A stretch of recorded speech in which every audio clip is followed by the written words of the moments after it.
Hello and welcome to the Bygone Times. Today we're going to be taking a look at this little clock that was made by the New Haven Clock Company.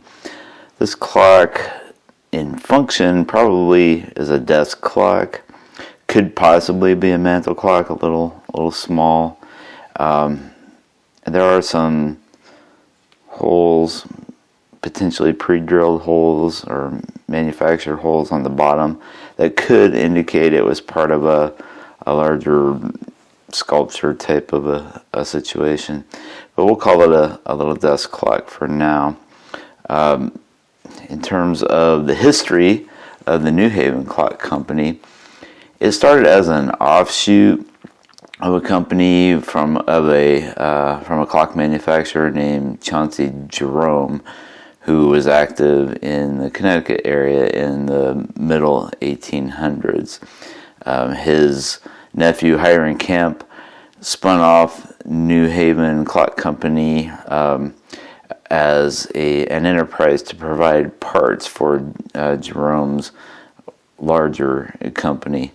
And I think the New Haven Clock Company probably started a few years earlier than that, just providing cases for Chauncey Jerome. Chauncey Jerome's business didn't last through the 1850s, but Hiram Camp had the New Haven Clock Company up and running. By then, they merged with the American Clock Company before the end of the 1850s, but continued to produce clocks as the New Haven Clock Company. And kind of interesting there, Hiram Camp, the last name Camp might sound familiar if you know anything about Walter Camp, who was a 20th century football player and sports writer who's often credited as being kind of the father of American football. Well, Walter Camp ended up managing New Haven Clock Company in the early 20th century, and it really kind of flourished there. The company went on to make timing fuses and relays for mines during World War II. And then after the war, as foreign products started to come into the market and competition in general got stronger, the company started to decline and was out of business by, I think, 1956. Interesting, though, a large part of the campus, the company campus there in New Haven, Connecticut, remains and is a National Historic Landmark today. So this clock comes from that heritage. I would say this clock was probably made in the early 1900s, probably before Walter Camp took over, but it could have been a little bit later, a little bit earlier. So let's look at the details of this. So it's a cast metal of some sort, with kind of a bronzing or goldish paint over top. This particular one is kind of nice because it has, the original finish on it. Has not been super clean, hasn't been painted over. So a lot of collectors like the old patina that's collected over the years, as various people have handled the clock or as it sat around in various places, wherever it might have sat around. Let's see. So it's pretty ornate. It's got, looks like maybe trees or flowers here and some plants coming up from the base of it here. And a clovery type plants. I don't think they're actually clovers, but they kind of have that look. And then even on the sides, we have some more plant matter, some flowers, maybe a little berry there that serves as the kind of the crown of the clock. And this side looks like the other side. We already saw the bottom, that kind of roughed up surface. Alright, and then the clock face is nice ceramic. You can kind of see some of the shine there through the glass. The bezel is original and it's beveled.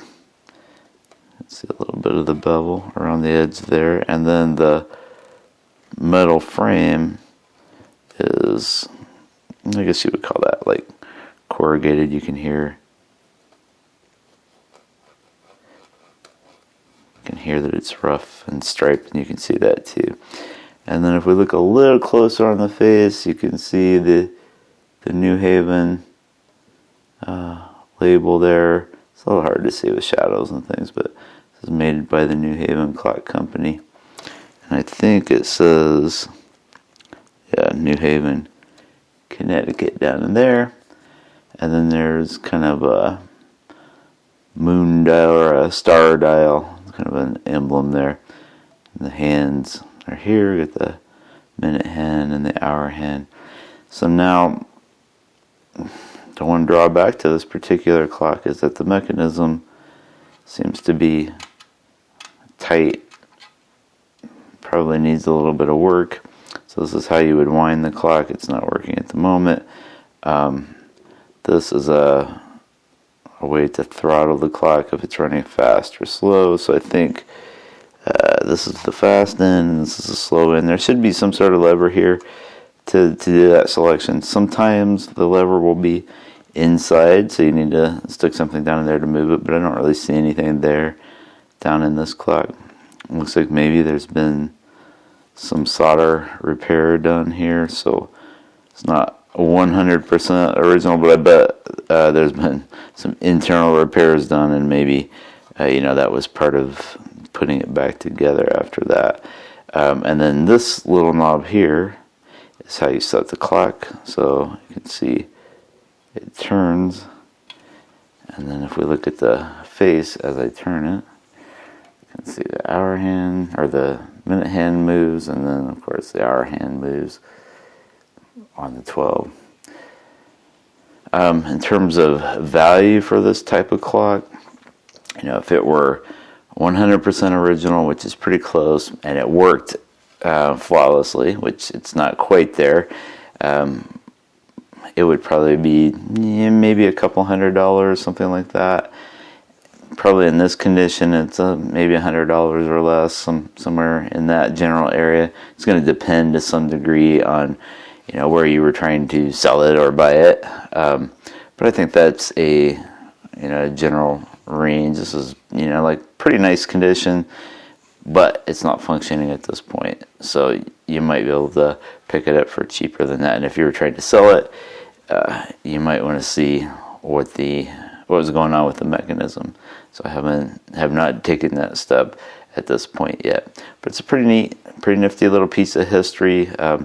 You can read more about the New Haven Clock Company and the factory site that's the historic landmark online. I think it's on Wikipedia. I think the site probably has its own website. Definitely worth checking out if you're interested in bygone times, and especially